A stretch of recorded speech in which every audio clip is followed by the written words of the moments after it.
I take you now to story number 2, uh, part 23, which is North Central Phoenix urban combat. Now, what I'm showing you here is an environment of basically rubbled shells of buildings. And some very few buildings are still intact, but have parts of them like blown totally out, like totally gutted. Um, like this building, its first floor is intact, but beyond the second floor, it's blown away. Underneath, you can see the sewers running underneath and the basements. Here's a building this is the bank building that they were using. That they had 5 floors, and they were fighting back in that chapter, in that part. They were fighting back against an assault by both the PLA and PAP forces that were coming through, clearing the area. Now, as you can see, here's a PAP light tank company, followed up by a PLA mech infantry company.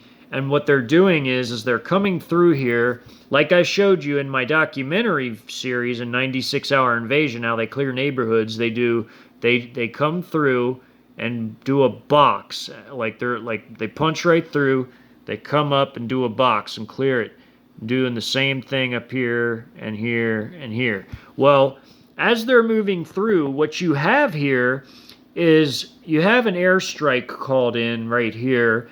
There's been artillery called in. There's all kinds of craziness going on as far as like shelling and rockets and dropped ordnances. So what you have is you have people hiding in the rubble, literally fighting from rubbled buildings and rubbled positions, which offers them a small measure of protection against, say, like infantry fighting vehicles with like 30 millimeter exploding tip ammunition. The rubble offers some measure of protection against that, and maybe the occasional tank shell, depending on what type of rubble you're hiding behind.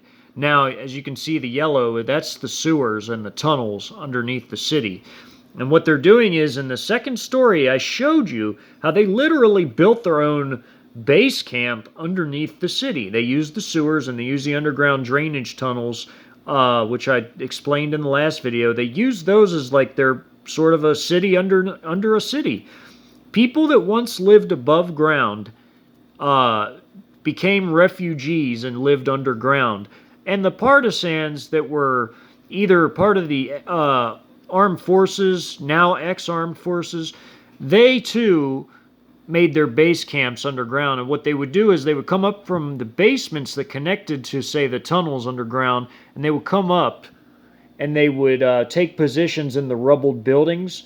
So here's the staircase going down and another one. And what they would do is they take positions in these buildings, or these shells, husks of buildings, of rubble, and we're in just flat out rubble, and fight like these people here. They're fighting.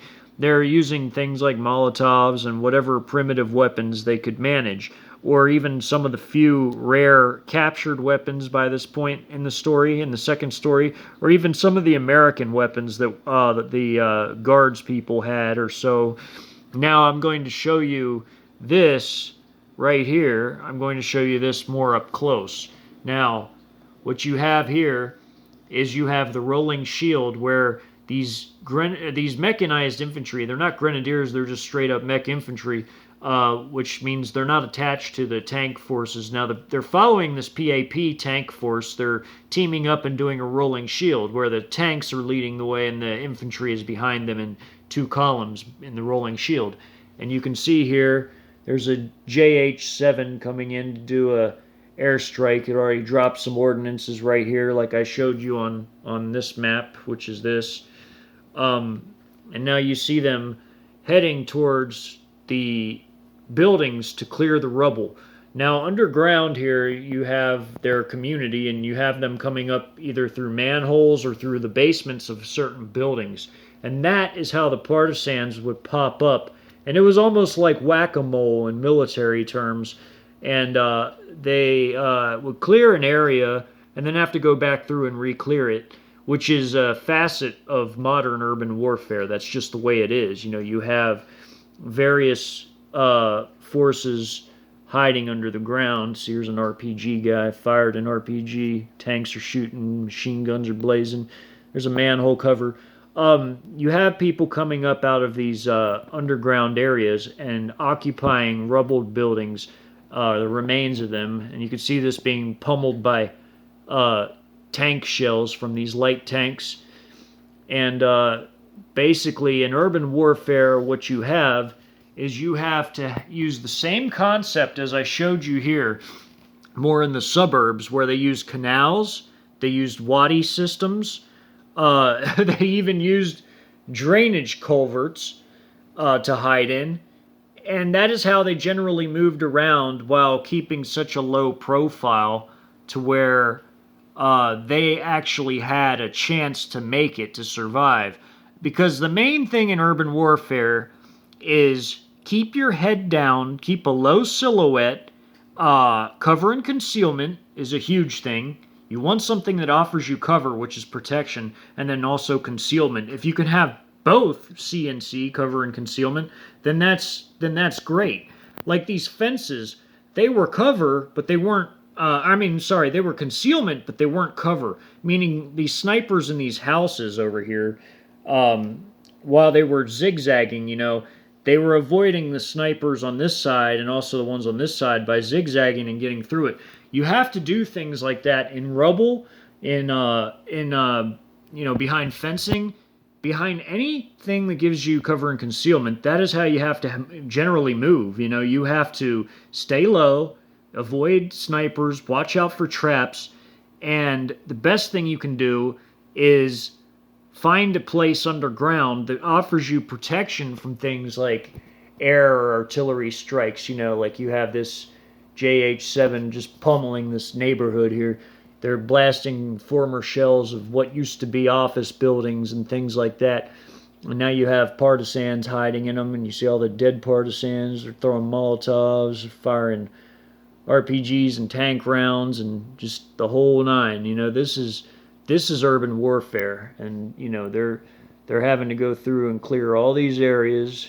You see these guys over here in this rubble shooting, and these guys are shooting back, and it's it's wild. Urban warfare is wild. It's just nothing to joke about. But now what I'm going to do is, after I've told you about how you can use the terrain like I just did, I'm going to show you another thing in the third story. In part 27, there was an instance of camouflage here, which I show you this, which is the little compound, this little combat outpost that Junior Sergeant Zhang was at, and he was in the watchtower at the time, when the partisans, sneaking through the rubble, wearing homemade ghillie suits, using very primitive methods and ingenuity, they made homemade ghillie suits out of burlap, like burlap bags, also sheets, bed sheets that were torn up. They got things that were generally the color of bricks or cinder blocks, and brown, which is the burlap, and they either super glued it or pinned it all together to make these primitive ghillie suits that gave them the opportunity to sneak through the rubble like so, and toss Molotovs like they did in that chapter.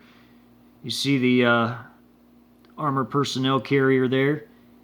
It's a Type 63. You can see this machine gun nest over here, and a guy walking a beat on patrol right there. This guy snuck up within 20 feet and heaved that Molotov as hard as he could at the infantry fighting, or I'm sorry, not the infantry, the armor personnel carrier. See, he left his weapon laying there, his AK, threw his Molotov. See the razor wire, the C-wire. This is a combat outpost made in downtown Wichita, Kansas, in that story. This is after they captured Wichita and America surrendered. They established this, and then the partisans began to fight. And they used their camouflage. They made it the best they could out of what they had. And other types of camouflage they used was things like mylar or pine. coniferous types of camouflage to cover up things they wanted to hide, like their ATVs or even their own bodies, you know, to protect from infrared sensors, because they do give you a measure of protection against that. Here's the combat outpost where that guy is heaving a Molotov right over there. See, they all snuck up in the rubble. These used to be buildings. This used to be part of a urban block here, and they put C-wire fencing around it and turned it into a combat outpost, which this is Junior Sergeant Zhang's company, and he was up in the watchtower at the time when the partisans attacked. So when they all came in and tossed their Molotovs, and a few of their sharpshooters fired from rubble positions, that was in part 27 of the third story. So essentially, the bottom line is you should have a good idea about how these things work now. If you don't have your own type of camouflage, you definitely can make your own. You can get creative like they did in the story. And, you know, you can use it to your best advantage. There are definitely methods. People just have to use their heads, and they have to pay attention to their surroundings. But yeah, in the next video I do, it'll be about rural. So maybe